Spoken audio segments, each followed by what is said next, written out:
C'est pas grave, ça va, ça va.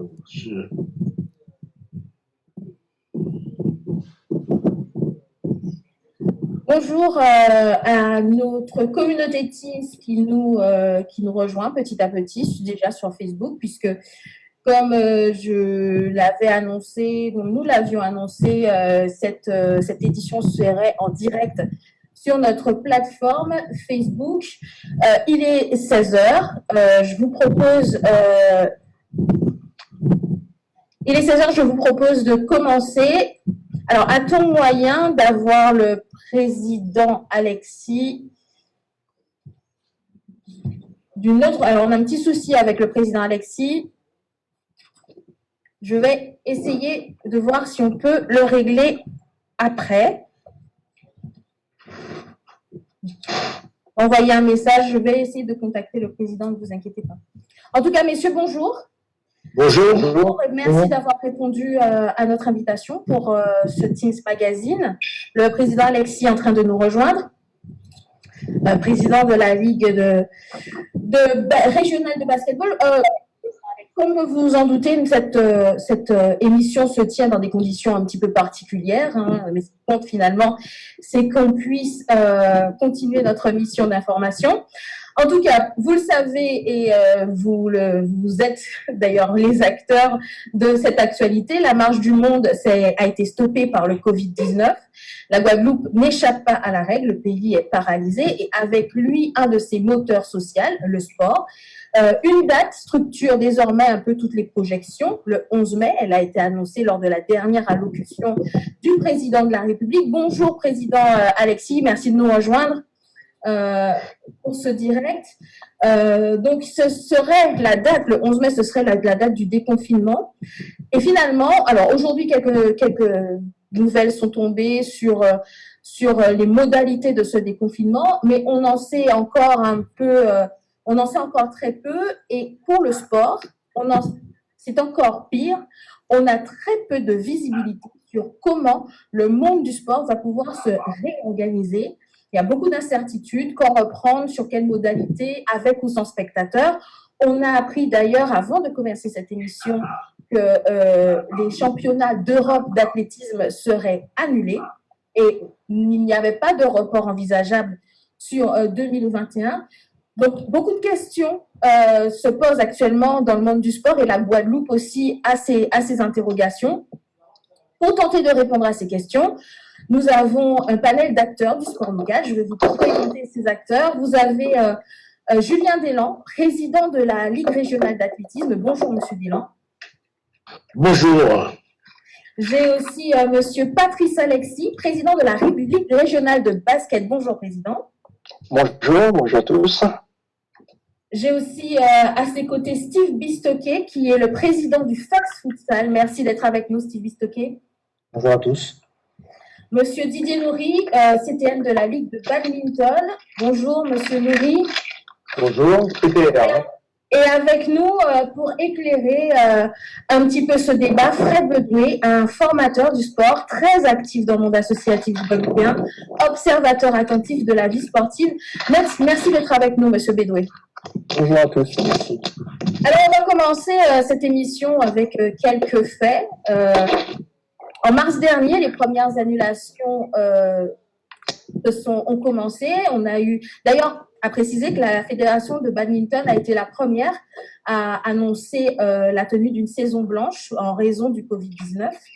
Donc, toutes les ligues, peu à peu, ont pris la décision soit de la saison blanche, soit de maintenir les acquis ou d'annuler complètement ce qui était en cours. C'est l'occasion pour nous, messieurs, de faire un petit peu le tour avec vous. Je vais commencer par monsieur Delan. Monsieur Delan, comment est-ce que la Ligue d'athlétisme a réussi à gérer ce confinement et cette crise Covid-19? Bien, comment nous réalisons notre Covid-19? Eh bien, vous savez, nous sommes en mode d'attente, puisque comme le président l'a dit, nous sommes en guerre, mais la guerre n'est pas terminée. Donc, après la guerre, nous allons compter les morts et les blessés. C'est la raison pour laquelle aujourd'hui, j'ai la Fédération française d'athlétisme que je suis en contact direct avec Donc, de ce fait, il y a une enquête bon, qui est diligentée par le président Giraud. Donc, je vais attendre à un moment donné bon, ben, une directive et à ce moment-là, on va mettre ce qu'il faut pour pouvoir redémarrer l'athlétisme. Mais néanmoins, à notre niveau, qu'est-ce qu'on fait? Bon, eh ben, sur notre site, bon, eh ben, on demande aux différents clubs de se structurer, puisque c'est le moment aussi qu'on a le temps de rester chez soi pour pouvoir réfléchir et pouvoir repartir sur de bons pieds. Justement, pour vous, c'était une année importante. Qu'en est-il du meeting, le fameux meeting très important de la saison? Vous savez que le meeting qui a reçu un label international I2AF bronze cette année, qui est véritablement sur le calendrier I2AF, bon, qui devait compter pour les points pour les Jeux Olympiques. Malheureusement, bon, eh ben, vous savez, les Jeux Olympiques même ont été annulés. Vous même venez de dire que le championnat d'Europe, eh bien, ça vient d'être annulé. Bon, enfin, tout ça, nous, on est sur la planète. Donc, le meeting aussi, bon, eh ben, a pris son cours d'annulation. Mais néanmoins, bon, nous attendons comment les choses vont se décanter et pour voir comment repartir après cette pandémie, parce que je pense que vous me parlez de meeting, mais le meeting, c'est beaucoup d'argent, beaucoup de partenaires privés, partenaires publics. Alors, il faut savoir comment ces gens-là vont pouvoir reconsidérer le meeting, puisque c'est un calendrier qui demande beaucoup. Merci, Président. Je me dirige maintenant vers le Président Alexis.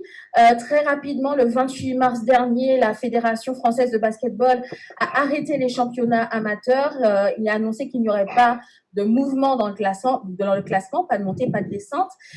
On pensait à une saison blanche en Guadeloupe. Comment ont évolué les choses? Comment s'est organisée la Ligue régionale? Alors déjà, pour nous, à la Ligue de basket, on a pensé d'abord à l'humain. À l'humain, pour nous, c'est à nos 3000 licenciés. Il fallait quand même arrêter en pensant à l'épidémie. La fédération a dit arrêt du championnat. Il n'y aura pas de saison blanche, justement parce que nous avons déjà évalué comme 80% des matchs ont lieu. La commission sportive a évalué, fait un calendrier et un classement. Donc, il n'y aura pas de saison blanche. Nous, à la Ligue de basket, étant membre du comité directeur fédéral, nous, à la fédération, nous avons prôné pour un retour au jeu. Un retour au jeu en attendant éventuellement le 11 mai, le déconfinement. Mais aussi, il faut attendre après le déconfinement pour savoir quelle évolution on va avoir sur le plan sanitaire. C'est bien beau de faire un retour au jeu, mais il faut penser aussi à ce côté sanitaire. Si tout se passe bien, nous, à la Fédération française de basket, nous avons, je parle au niveau du comité directeur fédéral, il y a quand même un retour au jeu.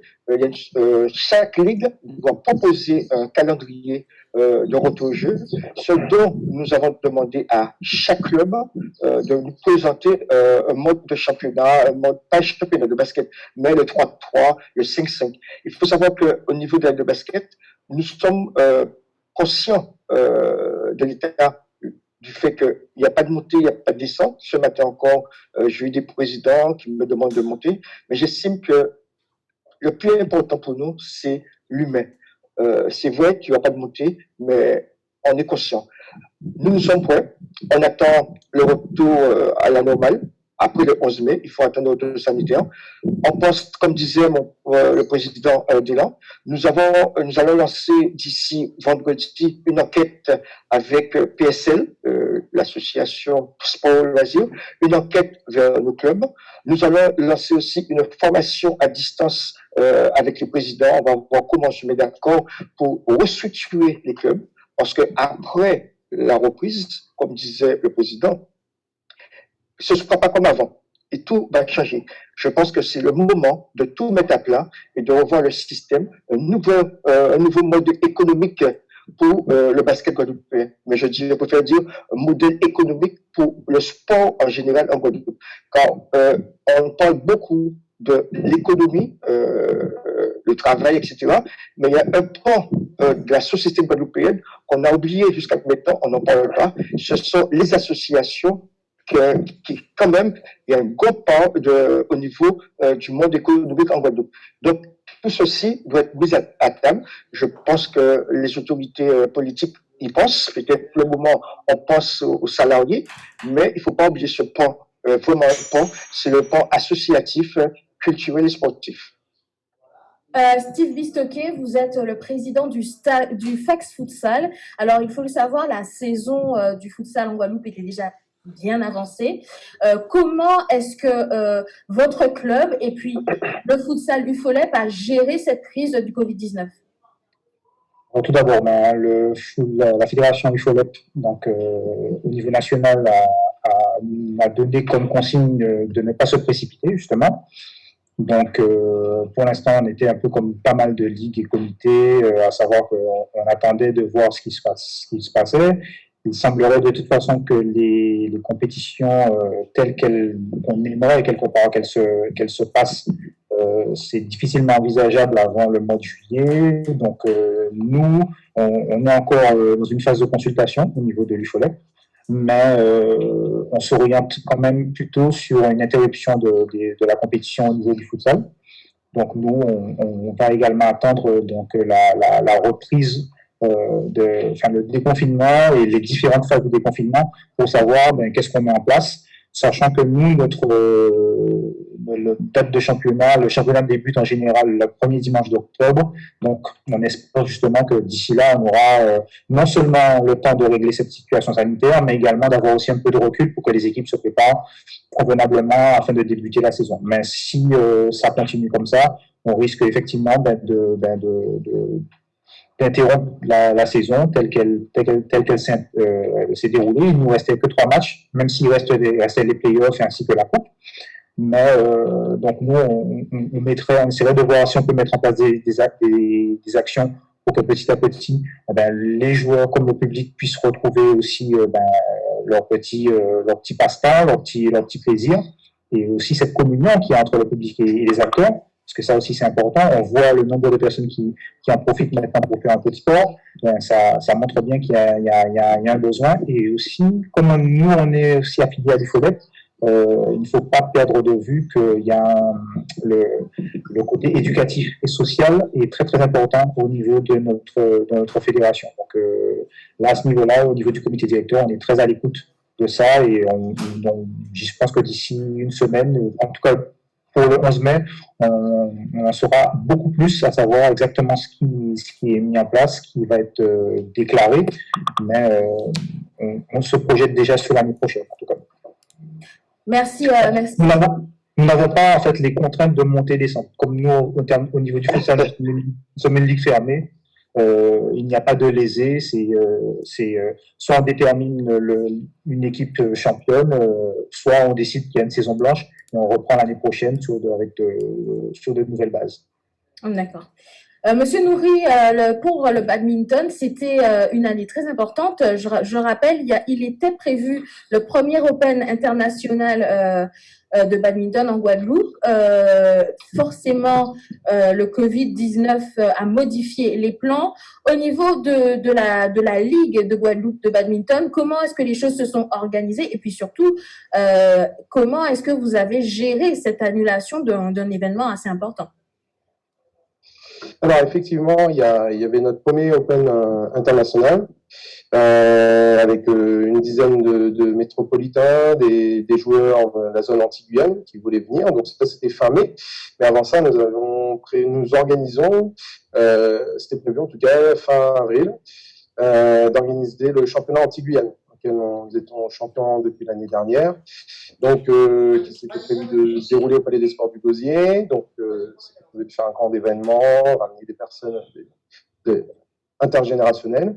Donc, nous étions dans l'attente comme un petit peu toutes les associations sportives, je pense. Donc là, maintenant, nous sommes dans la gestion des chèques de caution, des annulations, des reports de dates. Donc, ce samedi, à la Ligue de Guadeloupe, nous allons faire une réunion pour savoir comment nous allons organiser les peu de temps qui nous reste avant les vacances estivales, sachant que il y avait aussi un déplacement au championnat de France avec quasiment 10 jeunes.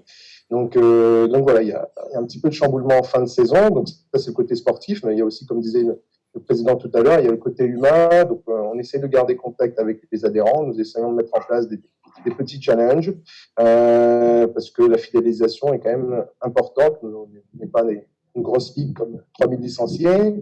On est à 600 là, cette saison. Mais voilà, ce côté humain, il ne faut pas oublier, on est le côté associatif, donc qui reste quand même primordial. Merci beaucoup Didier Nourry. Je me tourne maintenant vers Fred Bedoué. Voilà maintenant un mois que vous accompagnez, que vous êtes en relation avec les associations sportives notamment.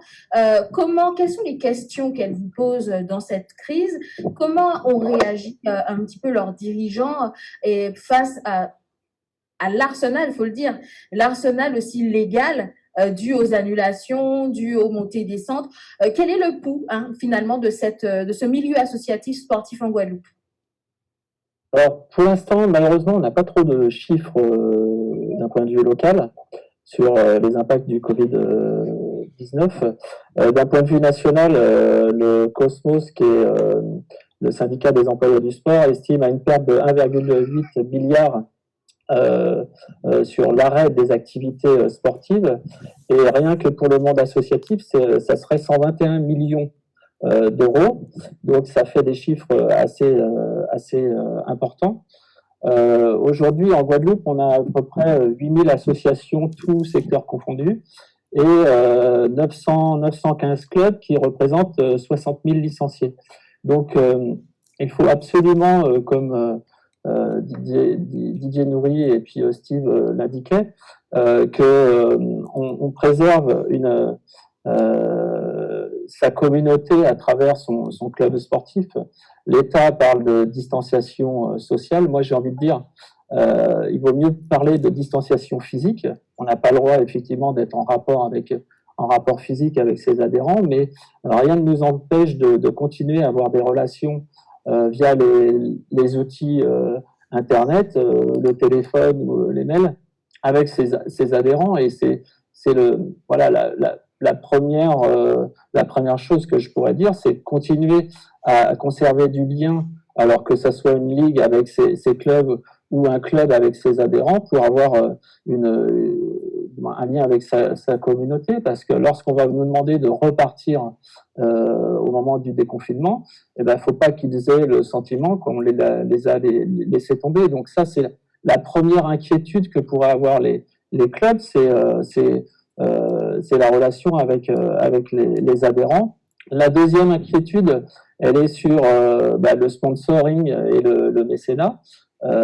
Aujourd'hui, quid des entreprises qui vont continuer ou qui vont maintenir les sponsors ou les aides au club. Donc ça, c'est une deuxième préoccupation plutôt d'ordre financier. Et puis, troisième aussi, qui est d'ordre financier, c'est est-ce que les subventions des collectivités vont être maintenues? Alors, les premières indications de l'ANDES, qui est l'Association nationale des élus chargés des sports, est plutôt positive, dans le sens où il va y avoir un effort de fait pour conserver les aides, ou au moins les reporter sur la période qui va suivre. Donc c'est autant d'interrogations qui concernent les clubs en Guadeloupe. D'ailleurs, merci Fred Bedoué. D'ailleurs, je vous propose un petit peu de dérouler le menu de notre émission. Alors, évidemment, il fallait, dans un premier temps, prendre un peu de vos nouvelles, vous, acteurs du monde sportif.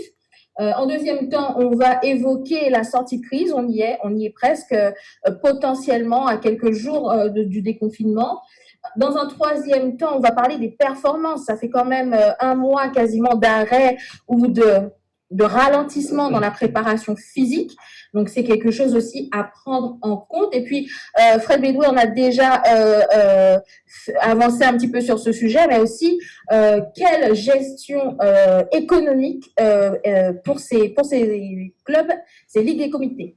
En tout cas, pour le deuxième module que nous attaquons maintenant, la sortie de crise, je vous propose, messieurs, de quelques citations de la ministre des Sports, Roxana Maracineanu. Alors qu'hier, elle disait que le sport ne serait pas une priorité. Le sport ne sera pas, je cite, la priorité du gouvernement en cas d'arbitrage à rendre sur le plan du déconfinement en préparation, a prévenu la ministre, avertissant que nombre de compétitions pourraient se tenir à huis clos. Je vous laisse rapidement, je vais vous afficher d'ailleurs son tweet. Aujourd'hui, Roxana Maracineanu est revenue en partie sur ces déclarations en disant que la reprise des compétitions serait un sujet majeur mais qu'il fallait tout de même, pour reprendre le sport, les événements, je cite, ouvrir les clubs, faire repartir le secteur au plus vite et le mieux possible est dans ma préoccupation. La reprise du sport est essentielle pour que la vie reprenne, mais restons lucides et patients. Que vous évoquent les déclarations de la ministre des Sports, messieurs? Patrice Alexis, peut-être au départ. Vous êtes en voilà. Vous êtes en muet, président. On ne vous entend pas. Steve, voilà. C'est mieux là. C'est mieux. Oui, c'est mieux. Bon, on va pas rentrer dans la politique. Hein. Un jour blanc, un jour noir. Je l'ai dit dès le départ. Il y a l'humain, mais il faut pas oublier que les associations, le monde associatif est un pan de l'économie, quel que soit le pays. On ne peut pas oublier, Fred l'a dit, il y a près de 60 à 70 000 personnes qui font le sport. Ce qui veut dire qu'il y a une richesse à côté du sport. Il y a une richesse économique. Donc, à partir de là, elle avait raison de retourner sur son truc, dans la mesure que nous avons besoin de sport. Imaginez-vous que malgré ce confinement de 2 mois, on constate que beaucoup de personnes vont faire du sport. Beaucoup de personnes vont faire du sport. Donc, ce qui veut dire que le sport est important. Mais encore une fois, il faut penser au déconfinement. On ne va pas tout de suite tomber dans l'euphorie événementielle. Je pense qu'une ligue qui pense déjà à l'événementiel, c'est pas bon. Il faut d'abord penser aux pratiquants, à remettre en place le côté physique, à remettre en place le côté structurel des clubs avant de penser à l'événementiel. Donc, il faut une organisation. Alors, quand même, dans ce moment où tout le monde est un peu frileux, est-ce que finalement, Fred Bédoué, cette déclaration et puis ce rétropédalage de la ministre, qui est quand même le bateau amiral, le ministère des Sports et le bateau amiral, le vaisseau amiral du sport en France, est-ce que c'est pas quand même de nature à un peu augmenter, on va dire, l'affolement de certaines petites ligues et de certains comités? Je ne sais pas si c'est pour affoler, mais je pense qu'il faut relativiser ce qu'elle a indiqué hier. Je pense quand on lit vraiment l'article, elle parlait essentiellement du sport spectacle, donc des grands événements. Je crois que effectivement, il va falloir prendre le temps de revenir à la normale. Certains sports sont différents par rapport au contact physique. Faire du judo, ça va être différent que par exemple faire du tennis, parce qu'il n'y a pas forcément de contact entre les personnes. Donc je pense qu'il faut attendre un petit peu les fédérations qui vont prendre leurs décisions, et puis petit à petit on va revenir moi je suis pas très inquiet par rapport à ça. On va revenir à la normale, et moi je le prends plutôt comme une opportunité, c'est-à-dire que on s'aperçoit que à travers ce confinement, on a une modification peut-être de la pratique qui va s'effectuer. Aujourd'hui, on a beaucoup de coachs sportifs qui gardent un lien avec leur communauté à travers des vidéos, des challenges. Je crois qu'il y a une réflexion à avoir par rapport à l'évolution du sport. Donc, je sais, il faut être patient. Alors c'est sûr que les aspects économiques rentrent en ligne de compte, mais voilà, c'est une période, comme tu l'indiques là, où il va falloir peut-être innover en étant bien évidemment soutenu par les acteurs privés et les acteurs publics. Ben justement, innover, c'est le mot présent très clairement dans la bouche de tous les responsables sportifs. Le président du Comité national olympique, Denis Maziglia, a accordé une entrevue à la Marseillaise en disant que les clubs, les comités, les acteurs devraient tabler sur l'innovation. Steve Bistoquet, quand on sort ce mot innovation dans un moment où il y a autant d'interrogations, est-ce que c'est une démarche que les clubs, les ligues ont eu tout naturellement, ou est-ce que ça va encore demander un effort ou pénaliser peut-être certains comités ou ligues? Bon, c'est vrai qu'on n'est pas tous égaux au niveau de la gestion de tout ce qui est réseaux sociaux, informatique, télétravail. Donc, nous, à titre personnel, c'est vrai que on a vu depuis quand même pas mal d'années, et même dans plusieurs ligues, l'absorption de tout ce qui est communication par mail. Maintenant, les ligues, quand même, n'ont plus trop ce genre de soucis. Mais bon, ce qu'il faut surtout retenir, c'est que ceux qui gèrent le sport, ce sont les fédérations.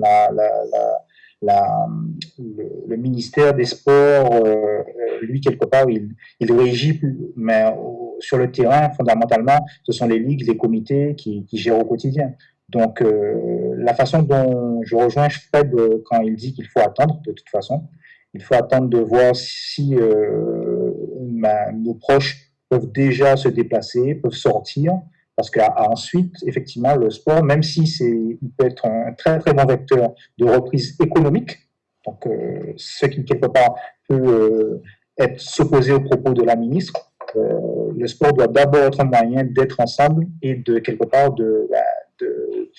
d'absorber un peu tous ces chamboulements que tout le monde a vécu. On voit qu'il y a beaucoup de gens qui vivent dans une forme de précarité et que le confinement dans des lieux ils n'ont pas tous la possibilité d'avoir un jardin, de pouvoir prendre un peu l'air, mais on voit que c'est très compliqué pour eux de respecter aussi ces consignes de gestes barrières.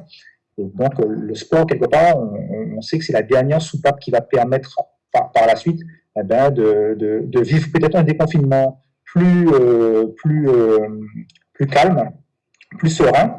Mais là, pour ça, on parle de beaucoup de déconfinement, mais on ne parle pas de combien de masques, on ne parle pas de gel hydroalcoolique, on ne parle pas de tout ça, alors que nous, on subit vraiment clairement le déficit d'acheminement de ce genre de denrées qui sont fondamentales au déconfinement, en fait. Président d'Élan, comment est-ce que la Ligue d'athlétisme, qui a beaucoup de licenciés, une des ligues avec pas mal de licenciés en Guadeloupe, comment est-ce que vous envisagez cet après? Comment est-ce que vous voyez la reprise des activités? Bon, comme je vous l'ai dit tout à l'heure, il faut savoir que la Ligue, c'est une structure déconcentrée de la Fédération française d'athlétisme, d'une part. Donc, comme il y a une enquête en cours, qu'est-ce que nous attendons des directives de la Fédération française d'athlétisme, mais néanmoins, il faut savoir que ce que nous faisons depuis tantôt nous permet de dire aujourd'hui que, inévitablement, lorsque nous faisons des compétitions en Guadeloupe, des compétitions régionales, on a pour habitude de dire que ce sont des entraînements organisés en vue des championnats de France. Ensuite, les championnats de France nous qualifient dans les différents grands championnats d'Europe, Jeux olympiques, championnats du monde. Donc, on sera dans cette configuration-là. Donc, maintenant, il faut savoir comment on va sortir de cette pandémie, puisque notre bailleur principal, comme tous les ligues et comités en Guadeloupe, c'est la région Guadeloupe, le département, et ensuite quelques partenaires privés. Donc, maintenant, vous savez que ce qu'on avance aujourd'hui n'est peut-être pas valable demain pour la bonne et simple raison, vous-même, vous l'entendez comme souvent, depuis cette pandémie, on entend la chose et son contraire, même venant de la ministre parce que tout le monde aussi, on est dépassé par cet événement-là, mais néanmoins, je pense que le temps viendra qu'on puisse soit vivre avec cette pandémie et faire du sport ou prendre les dispositions nécessaires de manière à ce qu'on puisse faire ce qu'il y a à faire parce que je pense qu'aujourd'hui, je sais que je sais que le CROSS bientôt va communiquer, va faire une réunion avec les ligues. Je pense que c'est le moment où l'humain doit être devant la pratique événementielle. On doit se mettre autour d'une table, repartir, mais ne pas repartir comme hier. C'est-à-dire que hier, je ne pouvais pas organiser un match de basket parce que le terrain était occupé par un spectacle. Il faut tout revoir, prendre le temps, prendre son temps, profitons de cette occasion malheureuse pour certains, mais aussi qu'on doit se mettre d'accord. Le président disait le modèle région qui nous aide à 90%, le département et quelques partenaires. Il faut tout revoir. Mais il ne faut pas oublier qu'il y a l'humain, il y a le côté sanitaire, il y a aussi les entreprises, mais encore une fois, le sport, les associations, c'est un pont de la structuration de la Guadeloupe. Didier Nourry, moi, ce qui m'intéresse, c'est le côté dans le badminton notamment, c'est que la discipline, et c'est d'ailleurs pour cela que vous êtes en Guadeloupe, c'est pour cela que vous êtes arrivé ici, c'est pour permettre l'expansion de la discipline sur le territoire, ouvrir de nouveaux cours, avoir des instructeurs. Le badminton était pas en guerre, mais était quand même en conquête de nouveaux adhérents et d'assises aussi. Voilà que avec ce Covid-19, les choses sont peut-être un petit peu modifiées. Pour une ligue qui était en conquête, qui était en séduction, comment est-ce qu'on arrive à repartir, à innover ou à changer de cap en raison de cette pandémie? Alors, comment on arrive? On ne sait pas encore. On se pose la question. Après, un peu comme tout le monde, on attend les directives, mais on essaye de prendre ça le côté positif. C'est-à-dire, à l'heure actuelle, faire des challenges avec les adhérents, etc., c'est bien. Nous allons partir sur des nouveaux projets sur la nouvelle année olympiade. Nous sommes en train de réfléchir à une façon de mettre en place des visios pour faire des formations. À l'heure actuelle, justement pour les encadrants, je suis moi-même en train de me former sur une préparation mentale. Donc, en fait, nous sommes, je ne vais pas dire en train de nous reconstruire, mais essayer de tirer au mieux cette épingle du jeu par rapport à cette pandémie, parce que on ne peut pas la pratique, mais on peut peut-être créer des nouvelles pratiques, entre guillemets, même si ce n'est pas une dépense énergétique sur le terrain, mais justement, nous essayons de trouver des solutions. Et justement, par ce moment-là, il y a des nouvelles relations qui sont faites avec des adhérents qui souhaitent justement nous aider à titre bénévole, justement, pour essayer d'aller vers l'avant. Alors, messieurs, je vous pose la question en général. Est-ce que vous pensez que dans un temps exceptionnel comme celui-là, des ponts sont possibles, non pas entre ligues, parce que peut-être qu'il y a des biais légaux ou juridiques, je ne sais pas, mais en tout cas, des ponts sont possibles dans le monde sportif pour fédérer un peu plus sur le territoire, surtout la Guadeloupe a la capacité, petit territoire, d'être un laboratoire, fédérer peut-être un peu plus avec, je ne sais pas, les acteurs privés du sport, faire des ponts, trouver des solutions, mais de manière un peu plus concertée. Est-ce que vous pensez que l'innovation peut se jouer sur ce biais-là, ce côté-là? Mais on attend que ça. Mais on n'a pas besoin de le Covid-19. Moi, je pense qu'il est temps, je prends un seul exemple. Quand on voit des clubs, je prends chez moi, chez Olympique de basket, des clubs qui n'arrivent pas à se mettre d'accord en faisant un CTC. Je pense que c'est maintenant que les clubs qui n'arrivent pas à avoir une équipe jeune, une équipe de U15 et 17, de se mettre d'accord, de créer cet événement. Et c'est une des raisons pour lesquelles que nous avons pris la tâche du cabinet Cortoro pour nous aider à juridiquement à mettre un peu d'ordre au niveau de ça. Je pense que c'est le moment que le sport guadeloupéen, je pense que le CROSS va le faire très bientôt, de se mettre autour d'une table. Nous, le sport de salle avec Steve qui utilise les gymnases, le volley, le hand, le basket, 4 sports de salle, on doit se mettre autour d'une table, avoir le même langage pour l'utilisation des salles, etc. Moi, je pense que c'est le moment et je crois que Steve sera toujours d'accord avec moi sur ce point-là. Tout à fait. Tout à fait. Non, c'est Le vrai que badminton aussi, alors. c'est- Mais de toute façon, là, actuellement, il Ah, est le clair. badminton aussi, j'avais oublié. Le badminton aussi. Non, mais il est clair que on a tous quelque part à profiter de ça pour pouvoir justement réattaquer avec dans de meilleures dispositions, mais c'est surtout que on voit bien que les entreprises auront du mal également à se remettre sur pied. Donc, il va falloir être encore plus innovant et les meilleurs seront ceux qui pourront convaincre les partenaires de leur faire confiance, car on ne pourra plus distiller de l'argent comme ça juste parce que on aime bien un tel, on aime bien un tel. Ça va être de plus en plus compliqué. Mais ce qu'il faut surtout pas oublier, c'est que nous restons des associations sportives, donc avec beaucoup de bénévoles. Et c'est le bénévolat qui fait que certaines personnes maintenant se mettent à la couture, d'autres vont distribuer des repas aux sans-abri. Et donc, mine de rien, le sport, de manière générale, aura toujours un rôle important à jouer là-dessus, et les associations également. Donc maintenant, il faut aussi qu'elles se ressentent et qu'elles aident peut-être plus à la reconstruction sociale de tout ça, plutôt que penser à la compétition à tout prix, même si on peut essayer de faire coïncider les deux. Mais là, on va vraiment pouvoir compter aussi sur le mot associatif dans toute sa consistance, en fait. Vous êtes en train de dire qu'on devrait un petit peu moins regarder le tableau des scores et un petit peu plus jouer le social, jouer le lien, jouer le vivre ensemble au final. L'un n'empêche pas l'autre. Mais je pense que là, on a le temps pour ça et il faut justement peut-être l'utiliser à bon escient, en fait. Messieurs, je vous propose d'avancer sur notre programme. On a beaucoup parlé des associations, parlons maintenant des sportifs.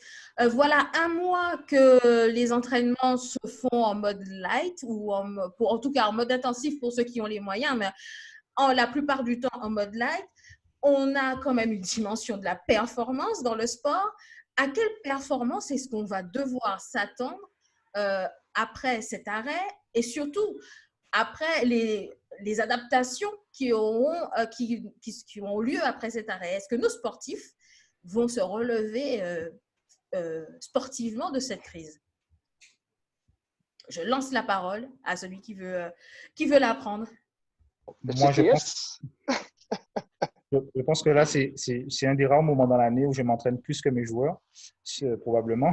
Mais après, ça dépend des sports. On reste amateur, donc en fait, c'est que le delta se voit beaucoup moins quand il y a 2 mois d'arrêt que pour des professionnels. Donc, ça va vraiment ça va dépendre des clubs. Pour les sports collectifs amateurs, tout le monde aura été plus ou moins logé à la même enseigne. Donc, même si le niveau général n'est pas meilleur, mais je pense que ça sera un peu égal au niveau qu'on retrouve en début de saison. Donc, je ne suis pas trop inquiet. Pour les athlètes, je pense que c'est beaucoup plus compliqué parce que les performances sont des choses qui sont préparées 4-5 mois à l'avance.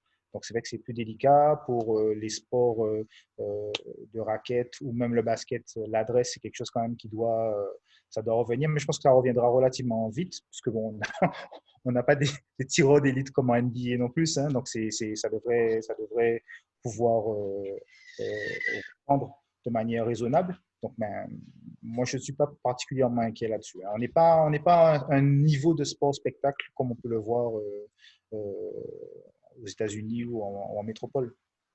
Julien Delan, est-ce que vous avez des nouvelles des athlètes dans leur catégorie, dans leur club? Comment est-ce qu'ils s'entraînent? Est-ce qu'ils arrivent à s'entraîner? Parce qu'on a quand même en athlétisme pas mal d'espoir.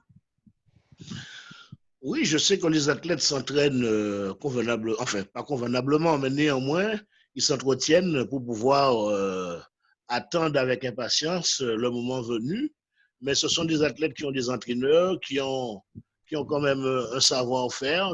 Donc, je ne suis pas trop inquiet parce que vous savez que le repos aussi, ça fait partie de l'entraînement. Donc, il y a des athlètes qui étaient blessés, donc probablement ils reviendront encore beaucoup plus fort. Donc, je crois qu'aujourd'hui, c'est une question de savoir quand on pourra reprendre définitivement l'entraînement et se fixer les objectifs comme auparavant. Et puis après, tout ira comme on le souhaite, parce que les entraîneurs aussi, ils ont eu le temps de réfléchir, ils ont pu communiquer en entraîneur entraîné. Donc, je pense qu'aujourd'hui, réalité de la chose, c'est valable pour la Guadeloupe, c'est valable pour la planète. C'est pas, c'est-à-dire que comme le Slone passait en Guadeloupe et qu'à l'extérieur, il n'y avait rien. C'est-à-dire que tout le monde sur le même piédestal. Maintenant, la reprise, ce sera peut-être difficile pour certains. Mais je pense qu'aujourd'hui, bon, il y a tout dans l'optimisme. C'est dans cet optimisme que nous nous basons et que nous faisons confiance aux entraîneurs et aux années.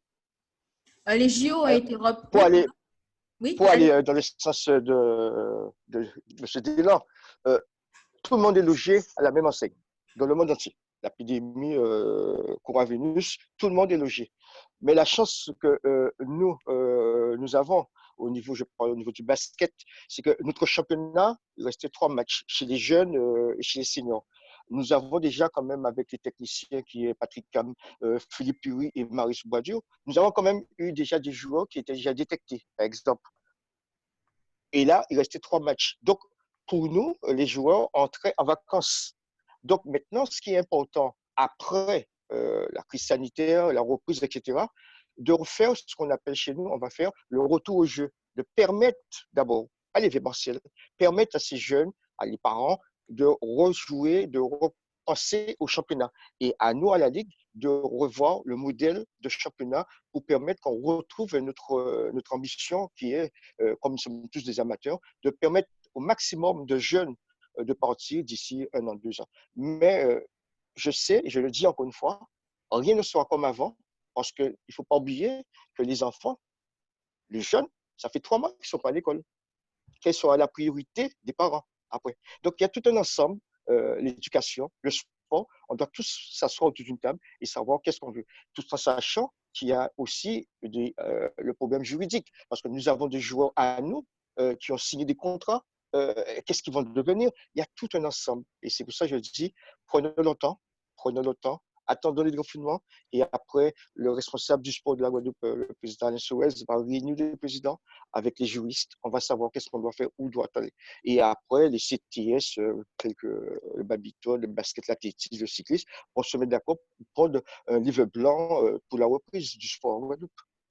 Fred Bedoué, le sport amateur en France parle d'une génération, on va dire une génération entre guillemets en danger, à défaut d'être perdue. Est-ce que c'est une vision peut-être un peu alarmiste ou est-ce que ça c'est vrai? Est-ce qu'on peut s'attendre à une génération d'espoir perdue ou qui auront du retard? Ouais, je n'irai pas jusque-là. Je pense qu'il faut rester vraiment optimiste et comme le disaient la plupart des intervenants sur cette conférence, il faut que les associations continuent à jouer leur rôle à la fois social, à la fois sur la performance. Je crois qu'il y a vraiment un enjeu très important pour la Guadeloupe. On va avoir aussi sur le territoire de la Guadeloupe logiquement, il est prévu en 2021 les Jeux de la Caraïbe. Donc, c'est peut-être aussi des événements comme ça qui vont nous pousser à aller le plus haut possible et le plus loin possible en termes de structuration du sport en Guadeloupe. C'est ça l'enjeu. Tout à l'heure, on parlait d'innovation. Moi, j'ai assisté à plusieurs webconférences avec des intervenants en métropole et notamment, il y a Arnaud Serrois qui est coordonnateur de l'Observatoire du sport. Et lui, il voit ça comme une immense opportunité. Aujourd'hui, le sport en France, c'est 17 millions de licenciés. Donc, il faut absolument qu'on s'appuie sur nos licenciés aujourd'hui, sur notre communauté, cette communauté-là qui est très importante. Parce que peut-être que, oui, les institutions régionales ou départementales, elles ne vont pas avoir les moyens de subvenir à nos besoins financiers.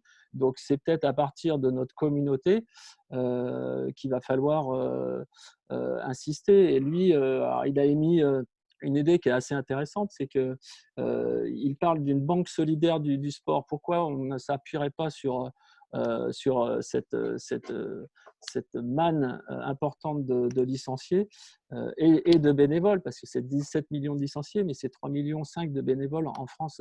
Donc, ces gens-là, on peut investir à travers cette communauté. Donc, c'est pas mal voilà, je pense qu'il y a des innovations à créer, et c'est de se mettre autour d'une table entre les têtes de réseau, donc le Crossbois a son rôle à jouer, les institutions,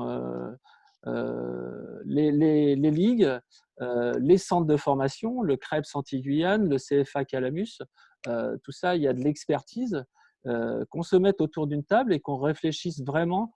Là, c'est une opportunité à saisir. Si on ne le fait pas maintenant, moi, je pense qu'on le fera jamais, en tout cas sur un territoire comme celui de la Guadeloupe où il est petit, mais en termes de sport, il est puissant, quoi. Alors, j'ai une question à vous poser, Fred Bedoué, pour rebondir sur ce que vous dites. Mais d'abord, je vais annoncer qu'on passe à au dernier module de notre émission. Alors, le 15 avril 2020, Calistat a publié une étude sur le moral des entreprises guadeloupéennes. Une étude qui annonçait que 94% des chefs d'entreprise se disaient inquiets, 51% très inquiets, sur l'avenir économique de l'île. Ils ont un manque de visibilité sur le traitement des dettes fiscales et sociales. On a aussi, un peu dans la même veine, on a quasiment tous les événements sur un plan international ont été repoussés sur une année, 2020, quand ils n'ont pas été annulés. On a des projection qui estime qu'il faudra quasiment 9 mois, cette fois-ci, je reviens en Guadeloupe, il faudra quasiment 9 mois pour avoir une idée de revenir au niveau d'activité d'avant la crise. Très clairement, on a un monde économique en questionnement qui est très fragile. Fatalement, ça aura un impact sur le sport. Est-ce que vous pensez que les entreprises suivront le sport et trouveront dans le sport encore un support pour promouvoir leur marque ou même pour s'investir dans un projet sportif? Est-ce que les entreprises retrouveront finalement le goût du sport? Elles auraient tort de penser le contraire, hein. Ça c'est sûr, mais on doit se regarder aussi en face, hein. Il y avait aussi une carence. Et on le voit, hein, Fred peut me confirmer ça aussi, c'est qu'il y a quand même une carence de structuration des associations. Ça passe par une forme de professionnalisation, alors même si elle doit être échelonnée, mais ça serait une très grosse erreur et de toute façon, ceux qui ne le feront pas se verront de toute façon obligatoirement moins exposés que leurs concurrents, surtout si ce sont des événements qui ont un cachet, qui ont un certain standing et qui sont bien organisés. Donc, on a une obligation de bien organiser ou de mieux organiser encore les événements que l'on organise, nous, associations, ligues, comités. Mais derrière ça, justement, il va falloir donner plus, toujours plus, et honorer ceux qui accepteront d'accompagner, alors que ce soit les collectivités, que ce soit les privés, quelles que soient les organisations qui vont soutenir le sport. Ça devrait être le deal, hein, déjà à la base, hein, mais là, je pense qu'il faut avoir un regard assez particulier là-dessus pour pouvoir justement se tirer d'affaire. Parce que ceux qui seront mal organisés par rapport à cette période-ci, ceux qui n'auront pas des dossiers bien ficelés, avec aussi une organisation qui aura été un petit peu améliorée. On parle de réseaux sociaux, de communication de manière générale, et même de qualité d'organisation d'événements. Ils auront un peu plus de mal à se sortir du lot. Et malheureusement, on aime bien beaucoup se plaindre ici et pas assez travailler dans certains cas, quoi. Alors, nos internautes, notre communauté a tiqué sur le concept de banque solidaire du sport, présenté tout à l'heure par Fred Bedoué. Est-ce que nos bénévoles qui font quand même marcher le sport en Guadeloupe, est-ce qu'on peut encore leur demander ces efforts-là? Et surtout, quand on parle de banque solidaire, qu'est-ce que ça représente en fait finalement? Alors, c'est vraiment un concept, hein, c'est pas mis en place, c'est une réflexion sur le fait que, comme disait Steve, aujourd'hui, peut-être que les collectivités et les entreprises elles vont plus pouvoir nous suivre et que ça va être nos adhérents qui vont faire vivre les associations. Alors, j'entends bien, aujourd'hui, en Guadeloupe, on a 60 000 bénévoles dans le sport, donc c'est assez important. Donc, il parlait de professionnalisation. Je pense qu'il faut trouver un équilibre entre la relation entre les dirigeants bénévoles du monde associatif et puis la capacité à intégrer des jeunes Guadeloupéens à travers, pourquoi pas, des contrats en apprentissage où il y a des aides qui sont intéressantes et pouvoir élever la structuration des associations. Alors nous, PSL, par exemple, on s'occupe de faire les fiches de paye et tout ce qui est gestion sociale des associations et on le voit bien. En fait, ça ne s'improvise pas. Aujourd'hui, tu le disais, les entreprises et les associations, elles ont du mal à payer leurs cotisations. Alors, il faut savoir que quand on veut avoir les aides de l'État, il faut être à jour de ces cotisations. Donc, il y a tout un travail de structuration de l'entité associative. Et moi, je n'ai pas peur de dire, hein, l'association, c'est une entreprise associative. Aujourd'hui, il faut peut-être se dire, il faut fonctionner comme une entreprise. Certes, les bénéfices, ils sont redistribués pour l'investissement de l'association et non pas pour des actionnaires.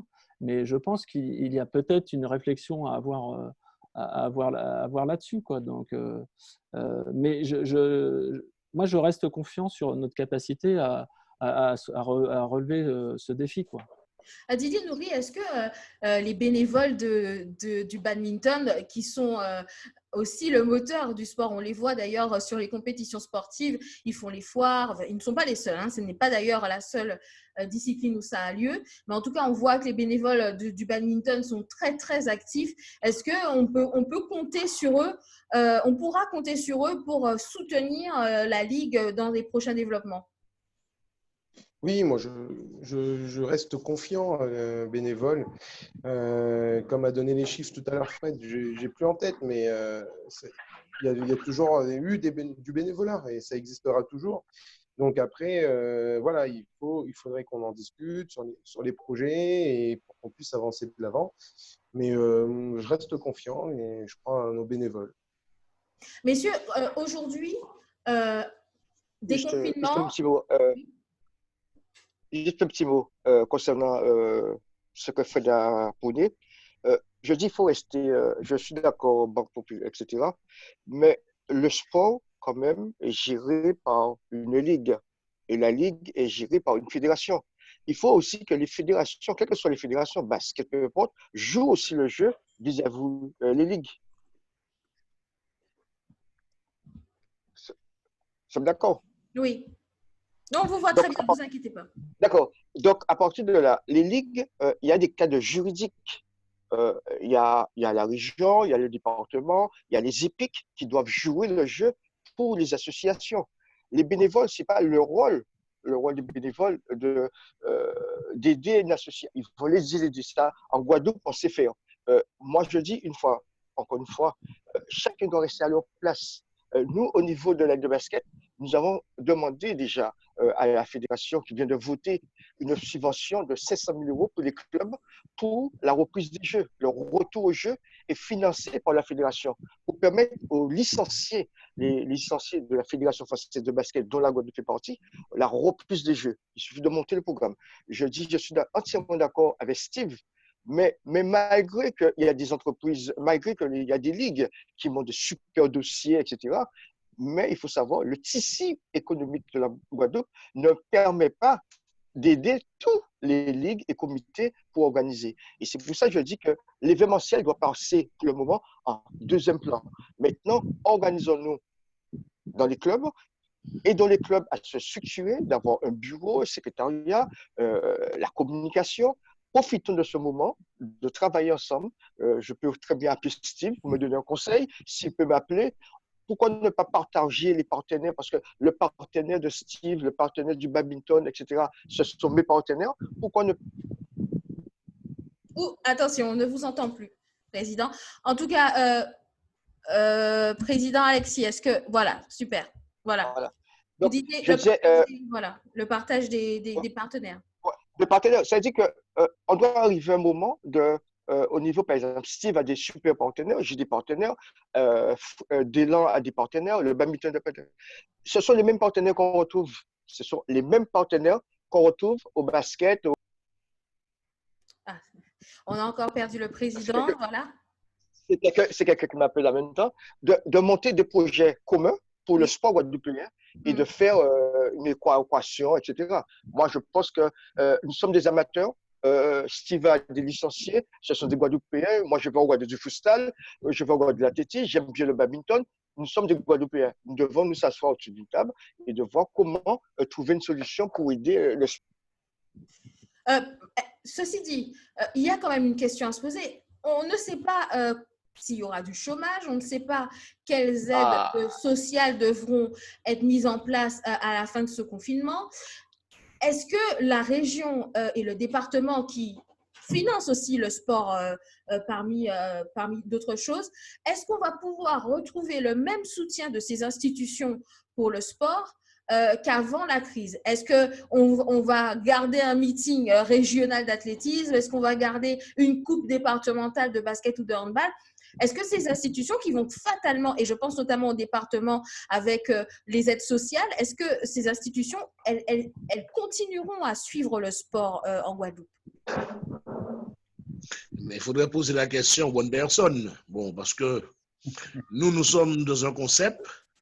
Nous sommes des créateurs de spectacles, hein, parce que, qu'on le veuille ou pas, on parle d'événementiel, mais enfin, qu'on le veuille ou pas, ce que nous faisons, il y a deux fonctions.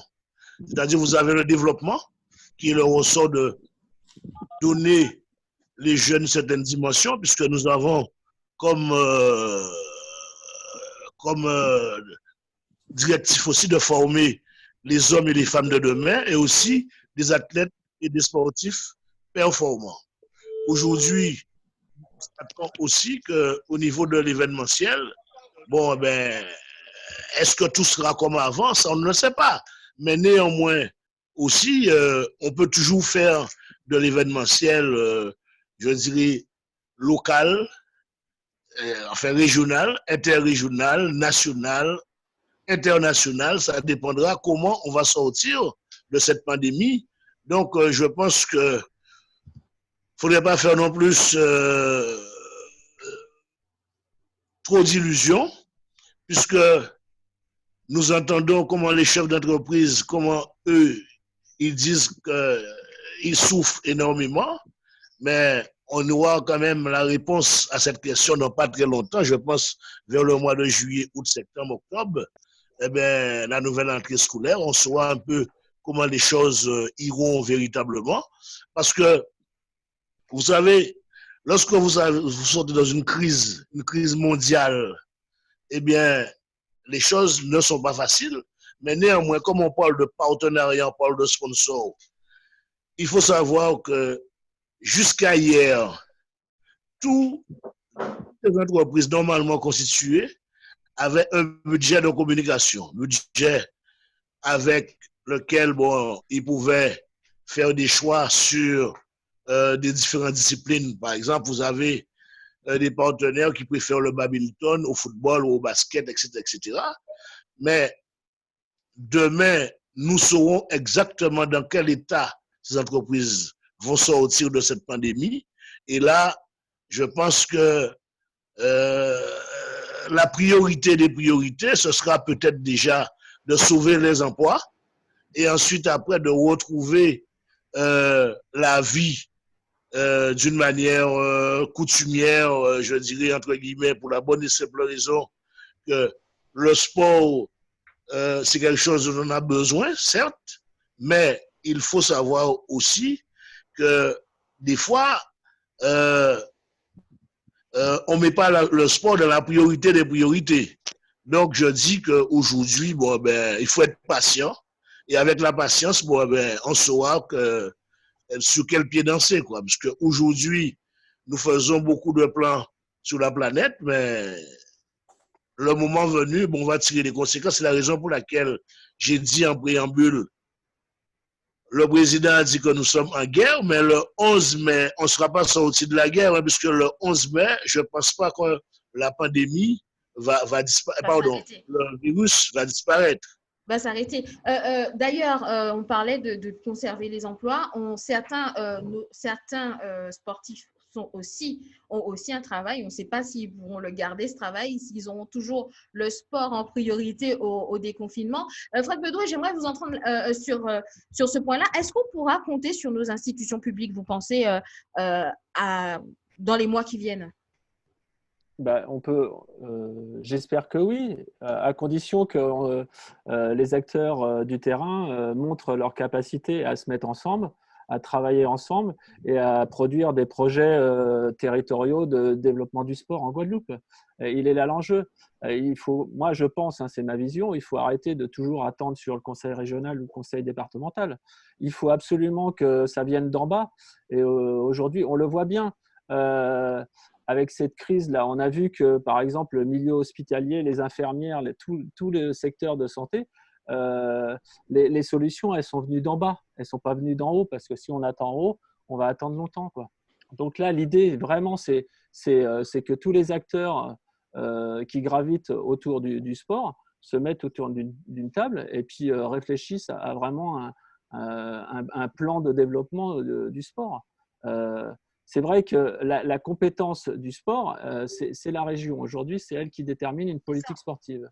Donc, à nous maintenant de lui montrer qu'on est capable aussi de lui faire des propositions, alors, au travers des ligues, au travers des clubs, des ligues, du cross, du CREPS, du CFA Calabus, tous les acteurs qui gravitent, quoi. Moi, je pense que l'enjeu, il est là, quoi. Les petites ligues sont en danger fatalement, hein. Les ligues avec peu de licenciés et une exposition médiatique moindre sont aussi en danger. Il faut penser à elles. Elles n'ont pas forcément les moyens de se structurer non plus. Mais en tout cas, quand on va désormais aller voir un sponsor avec un projet, comment approcher les sponsors désormais? Comment les intéresser au projet? Parce que la première chose qu'ils diront, c'est que le budget n'est pas là, ou le budget est ailleurs, en tout cas pour ce qui est de l'exercice 2021, qui sera un exercice complètement flou. Comment approcher maintenant les sponsors? Comment changer de cap au niveau de son argumentation? Les ligues, à mon avis, vont se retrouver démunies. Vous ne pensez pas qu'ils seront démunis finalement? Madame Roumain, il y a un truc qui est simple. Mis à part de ce coronavirus, les ligues et les ligues de Guadeloupe, de Fossé de Navarre, nous sommes en pleine mutation aussi, il ne faut pas l'oublier, de la réforme où le CNDS va plus être géré par les ligues et le cross de la Guadeloupe. Il sera géré par les fédérations. D'accord? Imaginez-vous des petites ligues, des petits clubs en Guadeloupe, comité Guadeloupe, qui ne sont pas structurés. Donc, ils n'ont plus d'argent à partir de l'année prochaine. Je ne parle pas encore du coronavirus, je ne parle pas encore de l'organisation événementielle, je parle de la structuration. Nous sommes en plein là-dedans en ce moment. Je parle sous couvert du président de la TETIS ou encore de Fred, qui nous envoie des documents. Il y a un changement qui est en train de se passer maintenant. Donc, je pense qu'il est temps, quelle que soit la dimension de la ligue ou des clubs, il est temps que le CROSS va sûrement faire une réunion, qu'on s'assied autour d'une table pour voir l'état déjà de nos ligues et nos clubs en Guadeloupe. La sortie de la crise du corona, on aura le temps de voir le championnat, l'événementiel, on aura le temps de faire pratique. Nous, en Guadeloupe, nous sommes des sportifs, on aura le temps de le faire. Pensons déjà à l'humain, pensons à la restructuration de nos clubs, de nos ligues. Et je pense qu'on va sortir grandi de ce coronavirus. Si, et seulement si, on se met d'accord sur les partenariats pour demain. On se met d'accord sur la formation de l'homme, la formation des individus, comment monter un dossier, comment faire, etc. Et je pense que les partenaires, ils sont obligés de jouer le jeu parce que nous sommes les premiers consommateurs de tout ce qu'on vend en Guadeloupe. Finalement, ce que vous dites, c'est que la prochaine ligne budgétaire des associations et des comités, c'est la formation. Il y aura un plan Marshall de la formation sportive en Guadeloupe. C'est ça l'enjeu en réalité? Je crois bien. Je parle sous couvert de Fred, qui est responsable au niveau de PSL. Je parle sous couvert en tant que je change de casquette, en tant que responsable président de Calamus Centre de formation. Je pense que il faut être formé, quelle que soit la formation. Demain, je prends un exemple bateau. Le sport doit rentrer dans les EHPAD. Qui va le faire? C'est pas Alexis. Ce sont des jeunes qu'on va former. Qui va faire l'éducation? On a les handicapés. On a beaucoup de choses à mettre en place avant de penser à l'événementiel. L'événementiel va toujours exister en Guadeloupe. Ça, quel que soit l'événement qu'on va faire, on va le faire, les playoffs, le futsal, le championnat d'athlétisme, on va le faire. Mais est-ce qu'on va repartir sur la même base qu'on avait avant? Je pense qu'il est temps. Prenez le temps, profitons de ce confinement, passez des coups de fil, mettons-nous d'accord, prenons des rendez-vous au mois de septembre-octobre pour voir comment sortir. La région, je connais le président Chalus qui est un sportif, le département, ils vont jouer le jeu. Les équipes ils vont jouer le jeu. Ils ne vont pas laisser quand même 70 000 licenciés ou des bénévoles au bord de la route. Non, ils vont faire ce qu'ils ont fait. Peut-être ça va diminuer. Si ça diminue, c'est à nous, responsables des ligues en Guadeloupe, de se retourner vers notre fédération pour demander aussi ce que je prends depuis tantôt, ce retour à l'investissement pour équilibrer nos comptes. Parce qu'on ne va pas refaire, moi en tant que président, on ne va pas refaire un play-off comme on a l'habitude de faire.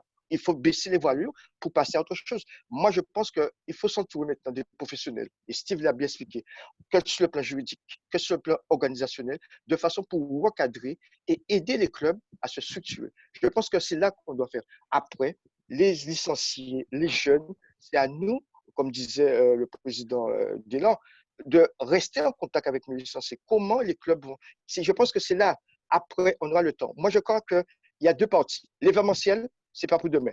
La pratique, comment l'organiser? Est-ce que, Fred Bedoué, les acteurs avec lesquels vous avez été en contact ont fait cette demande de formation? Est-ce qu'ils y pensent au moins?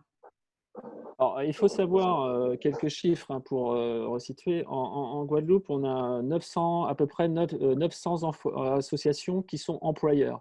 Ça représente 9000 salariés, tous secteurs confondus. Le sport, c'est 2,5% qui gèrent l'emploi. Donc, aujourd'hui, dans les clubs, on a un très, très faible taux de salariés. Alors, ça s'explique par le fait que un des freins à l'embauche, c'est le coût de l'emploi et que les structures ne sont pas assez performantes pour embaucher. Et puis, il y a eu l'effet aussi où l'État a supprimé les emplois aidés. Donc, ça n'a pas arrangé la situation. Il faut savoir, lorsqu'on est… nous, on gère les fiches de paye des associations. L'ensemble des associations qui ont des salariés peuvent bénéficier aujourd'hui, pendant la période de chômage partiel, d'un plan de formation qui est entièrement financé par un OPCO. Donc là, il y a une opportunité à saisir, mais encore faut-il que les dirigeants bénévoles soient informés de tous ces dispositifs. Et c'est souvent là le bât blesse, c'est la capacité de pouvoir communiquer sur ce genre d'opportunités que peuvent avoir les associations employeurs. Je prends un deuxième exemple. Aujourd'hui, l'Agence nationale du sport a un axe emploi-formation et souhaite qu'on développe l'apprentissage dans les métiers du sport. Donc, il y a une aide à peu près de 6 000 € pour un club qui embauche un jeune en contrat d'apprentissage. Si on le cumule avec les aides liées à l'apprentissage, au final, ça fait une aide qui couvre quasiment 90% d'un salaire annuel.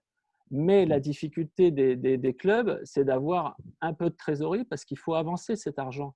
Donc, peut-être que tout à l'heure, on disait, mais c'est l'opportunité de se mettre autour d'une table. Moi, j'ai envie de croire qu'on est capable de se mettre autour d'une table et que dans un second temps, on puisse commencer à travailler sur de la mutualisation. Le réseau Profession Sport, le réseau national Profession Sport, aujourd'hui, milite pour cette mutualisation. On peut embaucher un webmaster dans 2 ligues différentes et il fera le travail et on divisera par autant d'employeurs les charges de personnel. Donc, il y a des opportunités à saisir là-dessus.